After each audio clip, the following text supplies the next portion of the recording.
plan. Just a real quick introduction. I sent you all an email. Rebecca had given me some information about this, so I just thought it would be best if she came. Okay. Yes. If all of you remember back 30 years ago, there was a village then called Ice-T. It had to do with enhancement money through the federal highways government programming. And we got 4 grants. And the last one of those, all were walkways in the village, and they're the walk lights and all that sort of stuff. The last one of them was one of the more central elements of it, and it was the preservation of the so-called Cemetary Bridge. The Cemetary Bridge was then, starting I think in the early 80s, on the National Register of Historic Places. It is the only bridge of its kind in the United States.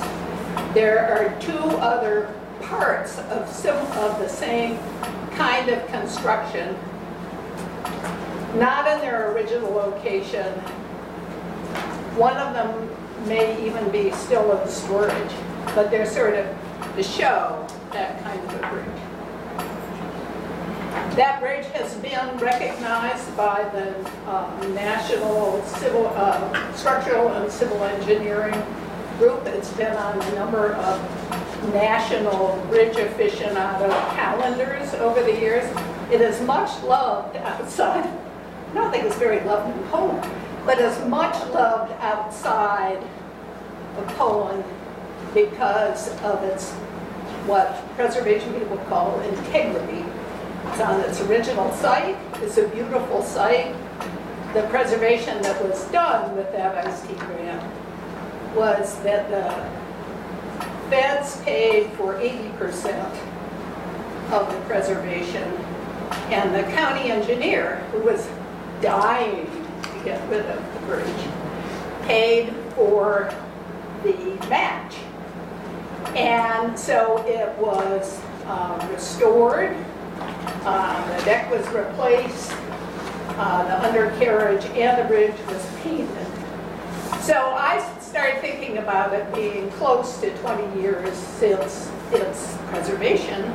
And my husband rents from John Scottford, and his neighbor are guys who I call the Greek bridge painters, because they're from a long tradition of numerous Greek families in Camel, for maybe 3 generations, have been painting bridges throughout the United States. They're recognized as some of the finest. And they now actually don't paint bridges, they paint water towers. But anyway, they know about painting bridges. So Jim and this fellow went over and looked at it. The guy was euphoric about how wonderful it was. He was euphoric about the quality of the paint job. They crawled around underneath it. It was signed by the guys who painted it. Everything sounded wonderful. So I called up Randy Pratika, who is retired as the county bridge engineer. And he sits on the committee that reviews these grants. The grant application is due August 31st. They need 8 copies. It goes through data, and then it goes to a review committee. Randy said that these enhancement grants in the last couple of years have all gone for things like sidewalks and street lighting. So it's absolutely guaranteed that this grant will get its money if we apply.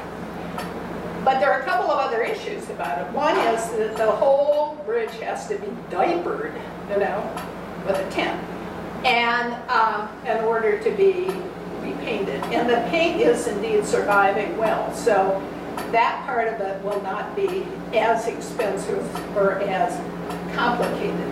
Nonetheless, the friends of Jim's bridge engineers bridge painters, think it may cost $100,000. And the grant match is still 20%. Okay, so they'll pay 80.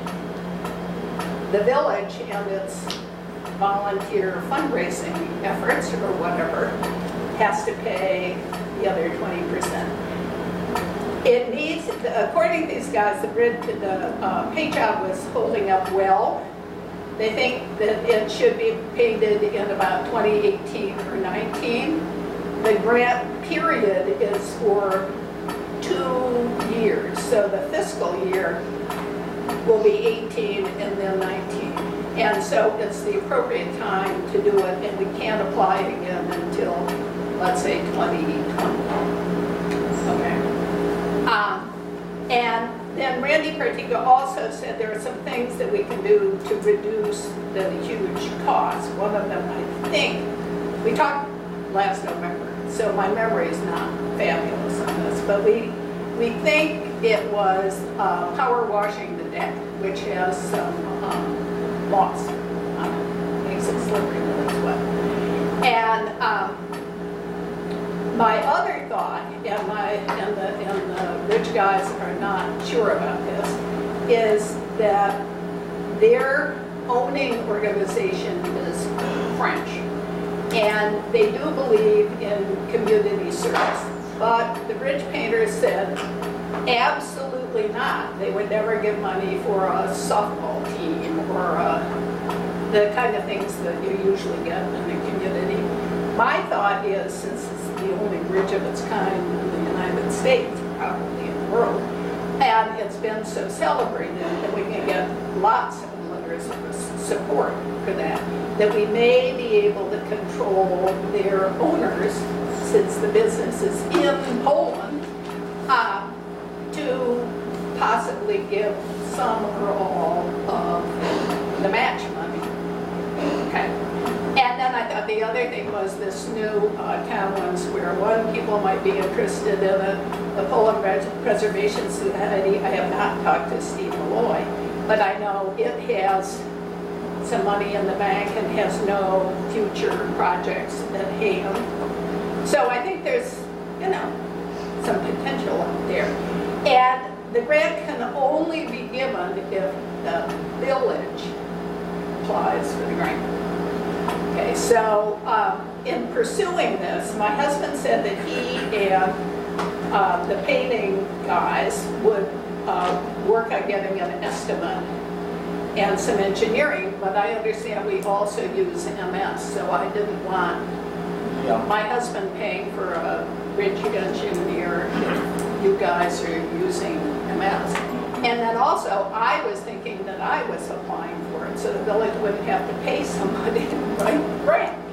But again, if the village uses an engineer, I can get all of the support material and work with Gary DiOrio on it. And Randy Partica's retired, and it sounds kind of like, he shouldn't be involved, but he said he'd be happy to critique what I write and add more and discuss how to, let's say, make sure that we get all the bang for our buck rather than spending money that we could have, like the power washing, that we could have done ahead of time, and we don't necessarily have to have it included in a federal government Department of Transportation work project, which, as you all know, can be prohibitively expensive.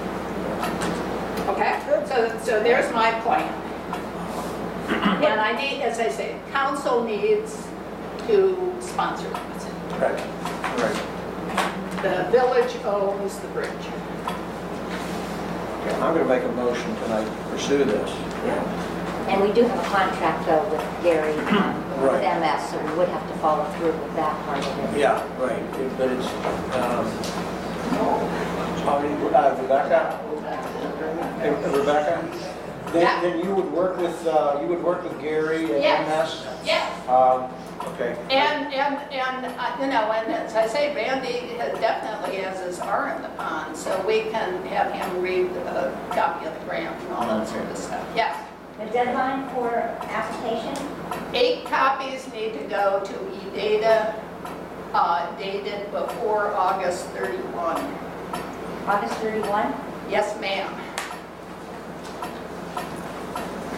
So what's the next step? Well, obviously I'll make a motion. And then could you contact Gary? I spoke to Gary, I ran into him a couple weeks ago. Streets needs to evaluate this first, because this is really, Well, I think probably it'd be a good idea to have Gary take a look at it and see what kind of advice he gives us on it.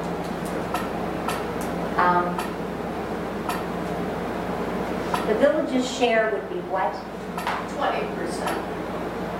And the ballpark so far is in the $100,000 range. And I have, Randy Pratica sent me a copy of the grant application. So if you give me access to how to find Gary online, I can seal him a copy of the grant material. and working with the community to help with that 20%. I like that idea a lot. I'm sure most of it would have to come from the village, but if people would like to contribute, that would certainly be welcome.